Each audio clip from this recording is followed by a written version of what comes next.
Hello बच्चों, नमस्कार। मैं रमाकांत सिंह आप सभी लोगों का हमारे YouTube चैनल द पाठशाला में हार्दिक स्वागत है। आज की क्लास में हम भौतिकी नाभिक चैप्टर से ऑब्जेक्टिव क्वेश्चन कंप्लीट करेंगे। मैं उम्मीद करता हूं कि आप सभी लोग पढ़ने के लिए तैयार होंगे और जहां भी होंगे वहां स्वस्थ, मस्त और खुशहाल होंगे। तो बच्चों, आपकी बोर्ड एग्जाम की तैयारी को और भी बेहतर कराने के लिए हम ऑब्जेक्टिव क्वेश्चंस का सीरीज लेकर के चल रहे हैं। धीरे धीरे भौतिकी के सभी क्वेश्चंस को कंप्लीट कराते हुए हम लोग पहुंच चुके हैं न्यूक्लियस टॉपिक तक। न्यूक्लियस चैप्टर हम लोग पढ़ेंगे। इसमें जो भी बोर्ड एग्जाम में प्रीवियस ईयर में ऑब्जेक्टिव क्वेश्चन पूछे गए हैं, जो बहुत ही इंपॉर्टेंट ऑब्जेक्टिव क्वेश्चन है, उन सभी ऑब्जेक्टिव प्रश्नों का संग्रह यहाँ पर है। तो बच्चों बने रहेंगे। चलिए आज की क्लास को हम प्रारंभ करते हैं। यहाँ पर पहला क्वेश्चन देखेंगे भौतिकी के अंतर्गत। यहाँ हम लोग फर्स्ट क्वेश्चन ध्यान देंगे। फर्स्ट क्वेश्चन दिया जा रहा है, रेडियो सक्रिय पदार्थ की अर्ध आयु क्या है। पहला क्वेश्चन है, रेडियो सक्रिय पदार्थ की अर्ध आयु क्या है। 2024 बोर्ड एग्जाम में पूछा गया है। कब पूछा गया बेटा? 2024 बोर्ड एग्जाम में पूछा गया। रेडियो सक्रिय पदार्थ की अर्ध आयु क्या है। रेडियो सक्रिय पदार्थ की अर्ध आयु टी हाफ, अर्ध आयु को टी हाफ से डिनोट करते हैं। टी हाफ बराबर 0.6931 बटा में लेमडा होता है। 0.6931 बटा में लेमडा होगा, अर्थात विकल्प नंबर सी करेक्ट है। कौन सा विकल्प सही है बेटा? विकल्प सी सही है। अगला क्वेश्चन दिया जा रहा है यहाँ पर। क्वेश्चन नंबर सेकंड देखेंगे। क्वेश्चन नंबर सेकंड है, 6 गुणांक की एसआई इकाई क्या है। 6 गुणांक की एसआई इकाई 2024 बोर्ड एग्जाम में पूछा गया है। 6 गुणांक की एसआई इकाई, 6 गुणांक की एसआई इकाई प्रति सेकंड होता है। प्रति सेकंड कह सकते हैं या हर्ज कह सकते हैं।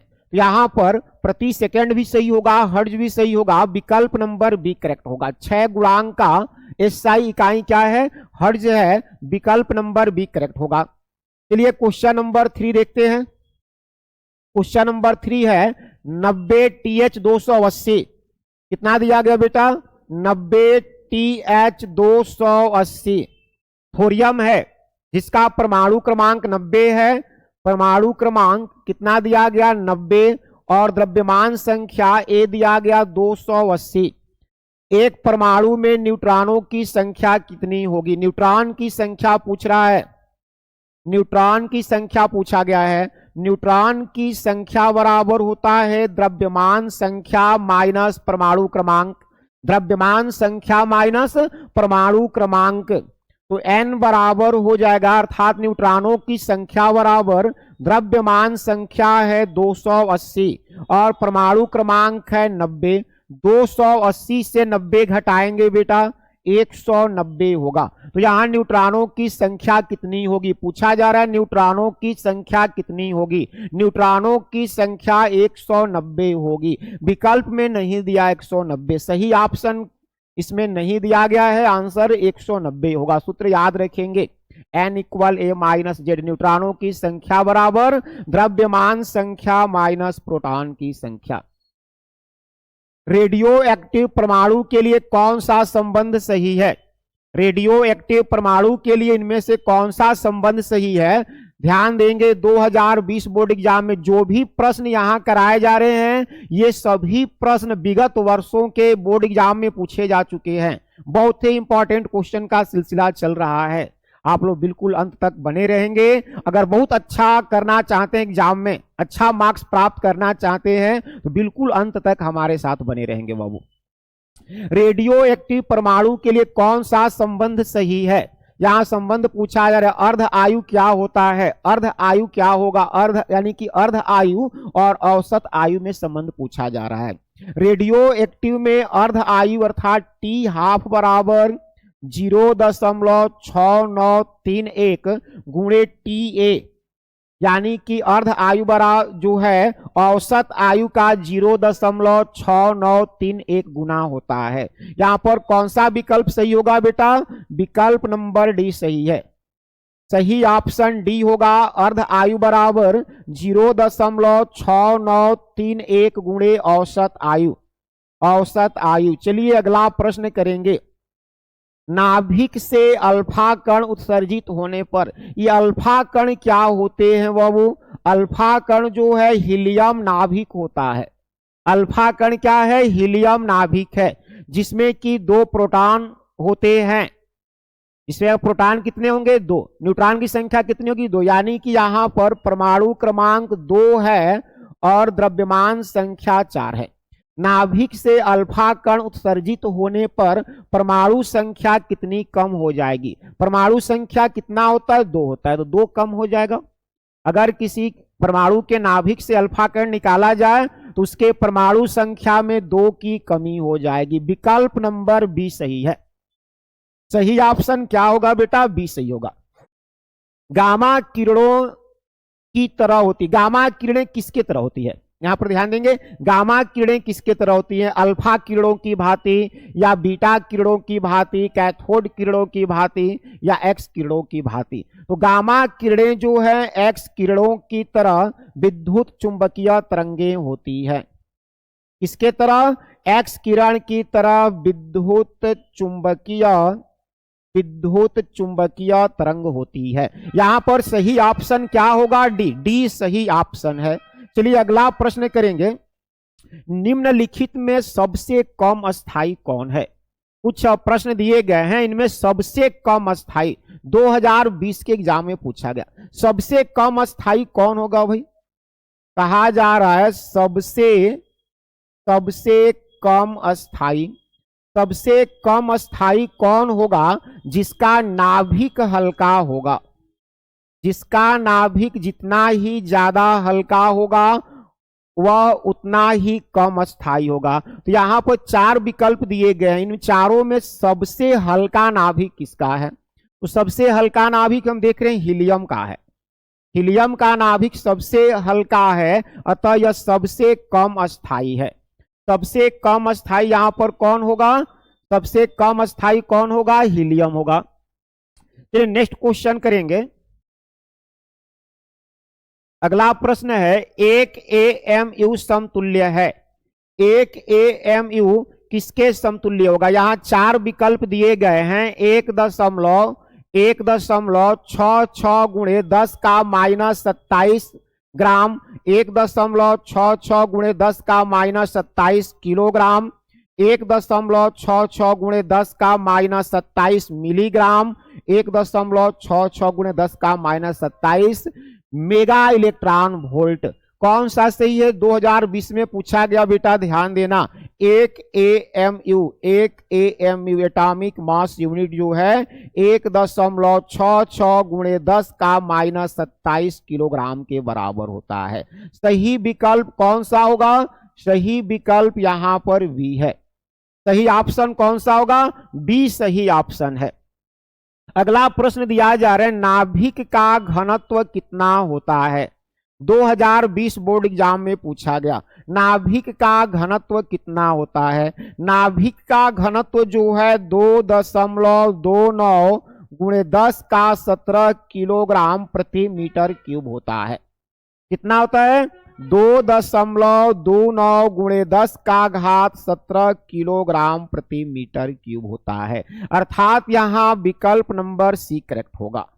सही ऑप्शन कौन सा है? सी सही ऑप्शन है बेटा, सी सही है। एक एक प्रश्न देखते रहेंगे, कमेंट बॉक्स में जरूर लिखेंगे। जो भी प्रश्न आप पढ़ रहे हैं कमेंट बॉक्स में एक बार जरूर बता देंगे। जो भी प्रश्न पढ़ रहे हैं उसका आंसर कमेंट बॉक्स में जरूर लिखेंगे, कौन सा सही विकल्प है। अगर आपको कहीं कोई दिक्कत आ रही है तो भी कमेंट बॉक्स में जरूर लिखेंगे। कमेंट बॉक्स में लिखेंगे ताकि हमें पता चल सके। जितने समय में किसी रेडियो एक्टिव पदार्थ की मात्रा अपने प्रारंभिक मान की आधी हो जाती है उसे क्या कहते हैं? 2 बार पूछा गया, 2017, 2019 में। रेडियो एक्टिव पदार्थ की मात्रा अपने प्रारंभिक मात्रा की आधी हो जाती है, उस समय को क्या कहते हैं? अर्ध आयु कहते हैं। क्या कहेंगे बेटा? अर्ध आयु कहेंगे। हाँ, विकल्प नंबर बी सही है। करेक्ट ऑप्शन यहां बी होगा, अर्ध आयु सही है। बीटा कण है, बीटा कण है, यहां कण लिखा जाएगा। बीटा कण है तेजी से चलने वाले। बीटा कण क्या है? बीटा कण जो है तेजी से चलने वाले इलेक्ट्रॉन है। बीटा कण क्या है? तेजी से चलने वाले इलेक्ट्रॉन है। सही ऑप्शन ए होगा, यहां पर सही ऑप्शन ए होगा। निम्न में से कौन आवेश रहित है? इनमें आवेश रहित कौन है? विकल्प दिया गया है। अल्फा कण जो है इस पर धन आवेश पाया जाता है। अल्फा कण पर धन आवेश पाया जाता है, इसे हम आवेश रहित नहीं कह सकते। कितना धन आवेश होता है? 2 इलेक्ट्रॉनों के आवेश के बराबर। बीटा कण पर ऋण आवेश पाया जाता है। बीटा कण पर 1 इलेक्ट्रॉन के आवेश के बराबर ऋण आवेश पाया जाता है। ये प्रोटॉन दिया गया, प्रोटॉन पर 1 इलेक्ट्रॉन के बराबर धन आवेश पाया जाता है। यहां पर कौन आवेश रहित है, अर्थात जिस पर आवेश नहीं पाया जाता है? विकल्प नंबर सी सही होगा। सही ऑप्शन क्या होगा? विकल्प नंबर सी सही होगा यहां पर। चलो भाई, कौन आवेश रहित है? फोटॉन कण। फोटॉन कण आवेश रहित है। अगर आपको आज की क्लास पसंद आ रही है तो सभी बच्चे एक बार इसको लाइक जरूर कर दें, शेयर कर देंगे अपने दोस्तों तक, और कमेंट बॉक्स में जरूर लिखेंगे कि आपको आज की क्लास कैसी लग रही है। अपना नाम मेंशन करेंगे। बेटा कौन देख रहा है, कहां से देख रहे हैं, कहां से आप लोग इस क्लास को देख पा रहे हैं, आपका नाम क्या है, कमेंट बॉक्स में जरूर भरेंगे। अगला प्रश्न देखिए, निम्नलिखित में किसकी वेधन क्षमता सबसे ज्यादा होती है? सबसे ज्यादा वेधन क्षमता किसकी होती है? 2016 और 2023 एग्जाम में पूछा गया। किसकी वेधन क्षमता सबसे अधिक होती है? अल्फा किरणें, बीटा किरणें, कैथोड किरणें या गामा किरणें? सही ऑप्शन होगा गामा किरणें। गामा किरणों की वेधन क्षमता सबसे ज्यादा होती है। अल्फा, बीटा, कैथोड और गामा में सबसे ज्यादा वेधन क्षमता गामा किरणों की होगी। विकल्प डी करेक्ट है। बीटा किरणें विक्षेपित होती है। बीटा किरणें क्या हैं? ऋण आवेशित इलेक्ट्रॉन हैं। बीटा किरणें क्या हैं? इलेक्ट्रॉन हैं, ऋण आवेशित होते, इन पर ऋण आवेश पाया जाता है। तो कहां विक्षेपित होंगी? चूंकि ऋण आवेश है, इलेक्ट्रॉन है, अतः यह विद्युत क्षेत्र और चुंबकीय क्षेत्र दोनों में विक्षेपित होंगी। विकल्प डी सही है।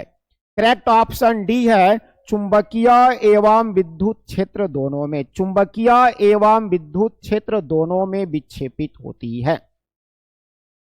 अगला प्रश्न है, भारी नाभिक में n/z के अनुपात का मान ज्यादा क्यों होता है? भारी नाभिक में n/z का अनुपात का मान ज्यादा क्यों होता है?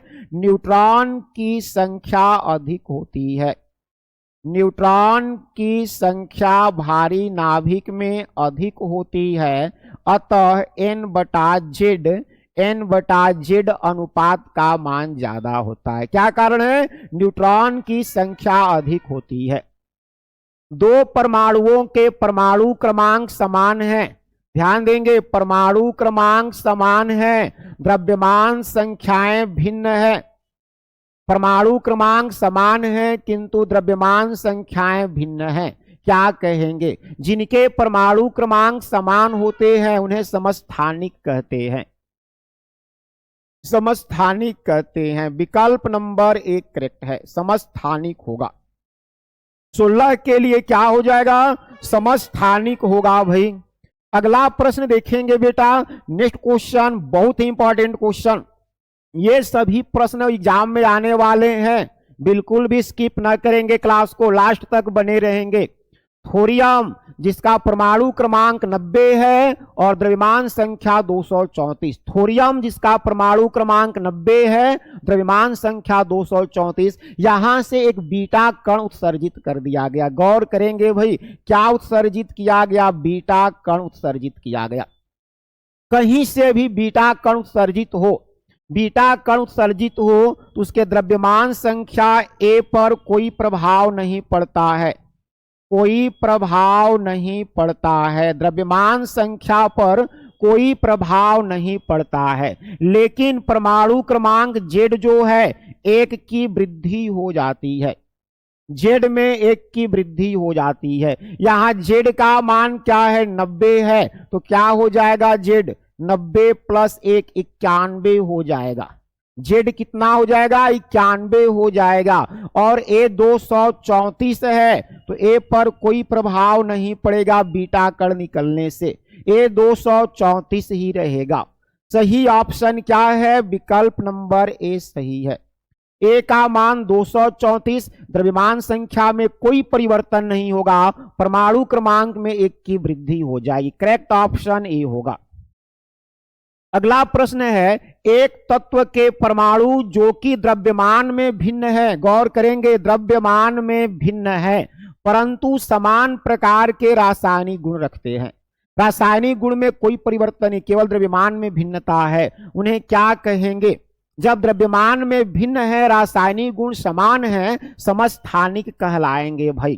क्या कहलाएंगे, समस्थानिक कहलाएंगे। करेक्ट ऑप्शन बी होगा। सभी बच्चे कमेंट बॉक्स में लिखें समस्थानिक सही है। क्या सही है, समस्थानिक। करेक्ट ऑप्शन बी होगा। नाभिकीय बल किस तरह का बल है, नाभिकीय बल किस तरह का बल है, गुरुत्वाकर्षण बल या विनिमय बल या चुंबकीय बल, चुंबकीय बल या स्थितिक वैद्युत बल है। नाभिकीय बल कैसा बल है, विनिमय बल है। किस तरह का बल है, विनिमय बल है। प्रोटॉनों और न्यूट्रॉनों के बीच यह बल लगता है, प्रोटॉन और न्यूट्रॉन के बीच यह बल लगता है। किस तरह का बल है, विनिमय बल, प्रबल बल होता है। ड्यूटेरियम 1H2 के नाभिक में न्यूक्लियनों के प्रकार एवं संख्या होगी। न्यूक्लियन नहीं होना चाहिए, नाभिक में न्यूट्रॉनों और प्रोटॉनों की संख्या कितनी होगी, प्रश्न ये बनना चाहिए। ड्यूटेरियम 1H2 के नाभिक में न्यूट्रॉन और प्रोटॉन की संख्या कितनी होगी।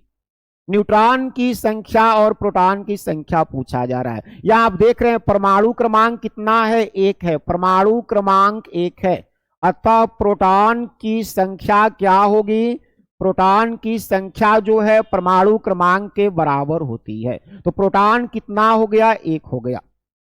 द्रव्यमान संख्या 2 दिया गया है, द्रव्यमान संख्या 2 दिया गया है। न्यूट्रॉन बराबर होता है A माइनस जेड, 2 माइनस 1, 1 हो जाएगा। यानी प्रोटॉन की संख्या 1 है और न्यूट्रॉन की संख्या भी 1 है। इसके नाभिक में 1 न्यूट्रॉन और 1 प्रोटॉन पाया जाएगा। कौन सा विकल्प सही होगा, 1 न्यूट्रॉन और 1 प्रोटॉन। विकल्प नंबर बी करेक्ट है। इसके नाभिक में 1 प्रोटॉन होगा और 1 न्यूट्रॉन होगा। गामा किरणों की उत्पत्ति किसके नाभिक के द्वारा की जाती है। अगला प्रश्न है, गामा किरणों की उत्पत्ति किसके नाभिक के द्वारा की जाती है। भाई रेडियो सक्रिय पदार्थ सही है, रेडियो सक्रिय पदार्थ से की जाती है। उत्तेजित परमाणु से भी की जाती है। ए भी सही है, बी भी सही, यानी कौन सा विकल्प सही करेंगे, सी सही करेंगे। दोनों ए और बी दोनों, यानी कि रेडियो सक्रिय पदार्थ और उत्तेजित परमाणु दोनों से गामा किरणों की उत्पत्ति की जा सकती है। करेक्ट ऑप्शन सी होगा बेटा। रेडियो एक्टिव विघटन में अल्फा कण, बीटा कण तथा गामा किरणें उत्सर्जित होती हैं। इनमें से किसकी आयनीकरण क्षमता सबसे अधिक होती है। आयनीकरण क्षमता सबसे अधिक किसकी होती है। प्रश्न दिया जा रहा है, आयनीकरण क्षमता सबसे अधिक किसकी होती है। गामा किरणें, बीटा किरणें, अल्फा कण या सभी की समान होती है। यहां पर सही ऑप्शन क्या होगा, अल्फा कण। अल्फा कण की आयनीकरण क्षमता सबसे ज्यादा होगी, सबसे ज्यादा आयनीकरण क्षमता अल्फा कण। करेक्ट ऑप्शन सी होगा। रेडियो एक्टिव विकिरणों में सबसे अधिक वेधन क्षमता किसकी होती है। अब वेधन, अभी आयनीकरण क्षमता हमने पढ़ा, अब वेधन क्षमता की बात की जा रही है। वेधन क्षमता सबसे ज्यादा जो है गामा किरणों की होती है। अल्फा बीटा गामा में सबसे ज्यादा वेधन क्षमता किसकी होगी, गामा किरणों की होती है। निम्नलिखित में किस विघटन में नाभिक की बनावट नहीं बदलती है। किसके विघटन से नाभिक की बनावट नहीं बदलती है। Alpha beta positive, beta negative या गामा। गामा, यहां सही विकल्प होगा गामा 6। अगर किसी परमाणु के नाभिक से गामा क्षय हो जाए, गामा किरणों का निष्कासन हो, तो उसके नाभिक पर कोई प्रभाव नहीं पड़ता है। उस परमाणु के नाभिक की बनावट में कोई प्रभाव नहीं पड़ेगा। अगला प्रश्न है, निम्नलिखित में से किस विघटन में परमाणु संख्या घटती है? किसके विघटन से परमाणु संख्या में कमी आएगी? अल्फा कण से, या बीटा 6 से, या दोनों ए और बी दोनों से, या गामा? भाई गामा से तो कोई प्रभाव नहीं पड़ने वाला है, गामा निकले कोई प्रभाव नहीं पड़ने वाला है। अगर बीटा निकलता है तो यहां भी विघटन में जो परमाणु संख्या घटने की बात हो रही, ये तो संभव नहीं है, परमाणु संख्या घट नहीं सकता है। परमाणु संख्या में कब कमी पाई जाएगी? अल्फा कण के निकलने से। अल्फा कण के निकलने से। यहां सही ऑप्शन ए होगा, विकल्प नंबर 1 करेक्ट होगा। क्या होगा? अल्फा कण के निकलने से परमाणु संख्या घटती है। अगला प्रश्न है बाबू, निम्न में से कौन विद्युत चुंबकीय तरंग है? इनमें से विद्युत चुंबकीय तरंग कौन होते हैं? विकल्प दिया गया, अल्फा किरणें, बीटा प्लस किरणें, बीटा माइनस किरणें, या गामा किरणें। गामा किरणें जो है विद्युत चुंबकीय तरंगें होती है। विद्युत चुंबकीय तरंग कौन है? गामा किरणें। निम्न में से किसका तरंग दैर्घ्य न्यूनतम होता है? यहां पर कुछ तरंग दिए गए हैं, कुछ किरणें दी गई हैं, इनमें से इनका तरंग दैर्घ्य पूछा जा रहा है। सबसे न्यूनतम तरंग दैर्घ्य किसका होता है? गामा किरणों का तरंग दैर्घ्य जो है न्यूनतम होता है। गामा किरणों का तरंग दैर्घ्य न्यूनतम होता है। प्रश्न संख्या 28 से, निम्नलिखित में कौन चुंबकीय क्षेत्र द्वारा विचलित किया जा सकता है? चुंबकीय क्षेत्र द्वारा विचलित किसे किया जा सकता है? अल्फा किरण, बीटा किरण, गामा किरण, अल्फा तथा बीटा दोनों। चूंकि अल्फा पर धन आवेश होता है, धन आवेशित किरणें हैं अल्फा। बीटा जो है इलेक्ट्रॉन होते हैं, ऋण आवेशित होता है। चुंबकीय क्षेत्र में या विद्युत क्षेत्र में उन किरणों को विचलित किया जा सकता है जिन पर आवेश पाया जाता है। अल्फा किरण पर भी आवेश पाया जा रहा है, बीटा किरण पर भी आवेश पाया जा रहा है। तो अल्फा और बीटा दोनों होंगे। सही ऑप्शन क्या होगा? डी सही ऑप्शन है बेटा। अल्फा किरण और बीटा किरण दोनों सही होंगे। अल्फा किरण, बीटा किरण दोनों को विचलित कर सकते हैं, विद्युत क्षेत्र में भी और चुंबकीय क्षेत्र में भी। चलिए अगला प्रश्न देखेंगे, रेडियो एक्टिविटी की घटना संबंधित है। रेडियो एक्टिविटी की घटना किससे संबंधित है? रेडियो एक्टिविटी में होता क्या है? रेडियो एक्टिविटी विकल्प दिया गया है, न्यूक्लियस के क्षय से। न्यूक्लियस का क्षय होता है। हाँ, सही ऑप्शन यही है, पहला ही सही है, न्यूक्लियस के क्षय से होता है। दूसरा दिया गया, रेडियो तरंगों के उत्पन्न होने से। गलत है भाई, रेडियो तरंग के प्रसारण से। सब गलत है। सही क्या होगा? न्यूक्लियस के क्षय से। रेडियो एक्टिविटी की घटना किससे संबंधित है? किससे संबंधित है? न्यूक्लियस के क्षय से संबंधित है। बने रहेंगे मेरे प्यारे बच्चों, आपके लिए मेहनत किया जा रहा है, आपके लिए पूरा मेहनत करेंगे, बहुत मेहनत करेंगे। बस आपसे एक रिक्वेस्ट है कि हमारे साथ साथ आप भी मेहनत करते चलें। अगर आप हमारे साथ साथ मेहनत करते हैं तो हमारी एनर्जी बढ़ जाती है, ऊर्जा का हमारे अंदर बहुत ज्यादा संचार हो जाता है, ऊर्जा बढ़ जाती है। अतः इस ऊर्जा को बनाए रखने के लिए आप भी हमारे साथ साथ पढ़ाई करते चलें, मेहनत करते चलें, ताकि हम लोग आपके लिए बहुत अच्छा वीडियो तैयार कर सकें, क्लास तैयार कर सकें। आपसे ऊर्जा मिलेगी बाबू। अगला प्रश्न देखेंगे, 0n1 1h1 -1 बीटा 0 में 1h1 संकेत क्या है? 1h1 संकेत क्या है? भाई 1h1 की बात हो रही है, 1h1 की बात हो रही है। यह किसका संकेत है? यहां पर यह प्रोटॉन का संकेत है। किसका संकेत होगा? प्रोटॉन का संकेत है। सही विकल्प बी होगा, सही विकल्प बी होगा, प्रोटॉन का संकेत है। वह कण जो रेडियो एक्टिव पदार्थ से उत्सर्जित होता है। रेडियो एक्टिव पदार्थ से कौन सा कण उत्सर्जित होता है? विकल्प दिया गया अल्फा कण उत्सर्जित होता है, या न्यूट्रॉन उत्सर्जित होता है, या पॉजिट्रॉन उत्सर्जित होता है, या प्रोटॉन उत्सर्जित होता है। रेडियो एक्टिव पदार्थ से क्या उत्सर्जित होता है? रेडियो एक्टिव पदार्थ से अल्फा कण, बीटा कण, गामा कण उत्सर्जित होते हैं। सही क्या होगा? सही क्या होगा? अल्फा कण यहां पर सही है, अल्फा कण सही होगा। विकल्प नंबर 1 करेक्ट है। रेडियो एक्टिव पदार्थ उत्सर्जित नहीं करते। क्या उत्सर्जित नहीं करते? अभी हमने पढ़ा कि उत्सर्जित क्या करते हैं, अल्फा, बीटा और गामा। अल्फा कण, बीटा कण और गामा किरणों को उत्सर्जित करते हैं रेडियो एक्टिव पदार्थ। यहां पर पूछे किसको उत्सर्जित नहीं करते हैं? इलेक्ट्रॉन मतलब हो गया बीटा कण, इलेक्ट्रॉन बीटा कण हो गया। प्रोटॉन की बात अगर हम करें, प्रोटॉन की बात करें तो भाई प्रोटॉन तो इसमें हमने कहीं पढ़ा नहीं। गामा किरण पढ़ा कि गामा किरण भी उत्सर्जित करते हैं, इलेक्ट्रॉन उत्सर्जित करते हैं, गामा किरण उत्सर्जित करते हैं। अल्फा हमने पढ़ा, अल्फा क्या है? अल्फा कण जो है हीलियम नाभिक होता है, 2He4 हीलियम नाभिक को अल्फा कण कहते हैं, यह भी उत्सर्जित करते हैं। तो क्या उत्सर्जित नहीं करते हैं? प्रोटॉन को उत्सर्जित नहीं करते हैं। सही ऑप्शन यहां पर बी होगा।